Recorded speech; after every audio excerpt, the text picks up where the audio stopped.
Mince, je me suis encore endormie. Ça m'énerve. C'est injuste. Va-t'en, je ne veux plus te voir. Laisse-moi tranquille. Pourquoi c'est toujours moi que t'embêtes? J'ai beau lutter, ça ne sert à rien. À cause de toi, je m'endors tout le temps.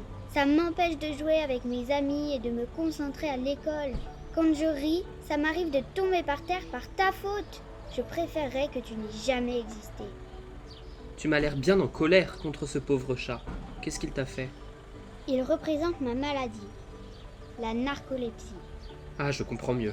La narcolepsie n'est pas facile à vivre. C'est normal que ça te mette en colère. Tu es malade, toi aussi? Non, mais ça ne m'empêche pas de vouloir comprendre tes émotions, que ce soit la frustration, la tristesse ou la colère. Je parie que je peux avoir de bons conseils à te donner, même si je ne suis pas narcoleptique. Je n'y crois pas trop, mais après tout, pourquoi pas? Je suis déjà content d'avoir quelqu'un qui me répond quand je lui parle, pas comme ce foutu chat. S'il ne te répond pas, c'est parce que vous ne vous comprenez pas. Tu as déjà essayé d'apprendre à le connaître? Jamais. Je veux juste qu'il s'en aille, moi. Je ne veux pas m'en faire un ami. Et pourtant, tu sais très bien qu'il ne partira pas une fois qu'il est là. On n'a pas le choix. Alors, autant que vous soyez bons copains, non? Et tu verras qu'à vous deux, vous serez plus forts. Pour commencer à l'apprivoiser, il faut que tu lui donnes à manger. Les médicaments que tu prends aident à stabiliser ton circuit d'éveil. Ils vont apaiser ton sommeil et tu verras que tu auras une meilleure communication avec ta maladie. Je sais que c'est difficile de les prendre tous les jours, et pourtant, tu en as besoin. Et après avoir mangé, ce chat viendra moins t'embêter, je peux te le promettre. C'est une habitude à prendre, le jeu en vaut la chandelle, et ça reste moins pénible que de s'endormir tout le temps. Même quand je prends mes médicaments pendant une longue période, je continue à m'endormir et il vient quand même m'embêter. Tu as raison, les médicaments sont très importants, mais il faut trouver la bonne dose et le bon horaire. Et ce n'est pas la seule chose dont tu as besoin pour apprivoiser le chat. La deuxième chose qui te sera utile, c'est ça. Le chat t'impose le sommeil, c'est comme ça. Autant que ce soit toi qui prennes un peu la main dessus.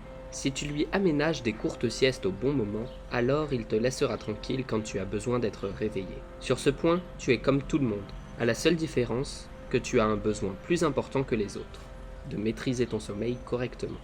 Il faut bien dormir pour pouvoir mieux profiter des moments où tu es éveillé. C'est un équilibre que tu dois trouver, un contrat que tu fais avec le chat. De toute façon, que je le veuille ou non, je m'endormirai. Exactement, autant que ce soit toi qui décides quand tu dois t'endormir. J'ai un dernier conseil pour toi. Mais je ne peux pas faire de sport, je suis trop fatiguée. Si tu suis mes conseils, alors tu auras déjà plus d'énergie pour pratiquer une activité physique régulière.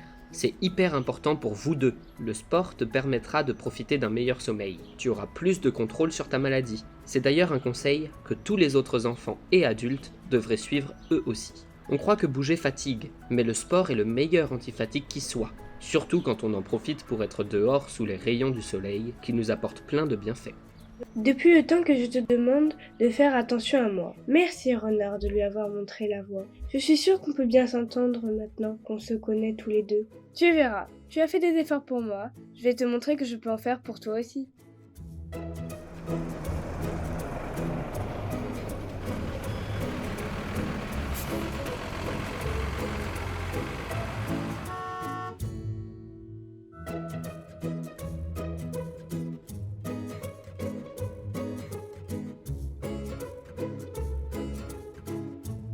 La narcolepsie est une vraie maladie, rare mais chronique, avec une instabilité du système de l'éveil avérée.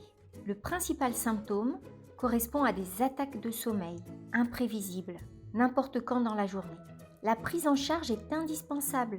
Pour cela, il faut se rapprocher d'une unité de sommeil. Le diagnostic est fait avec des examens simples en moins de 3 jours.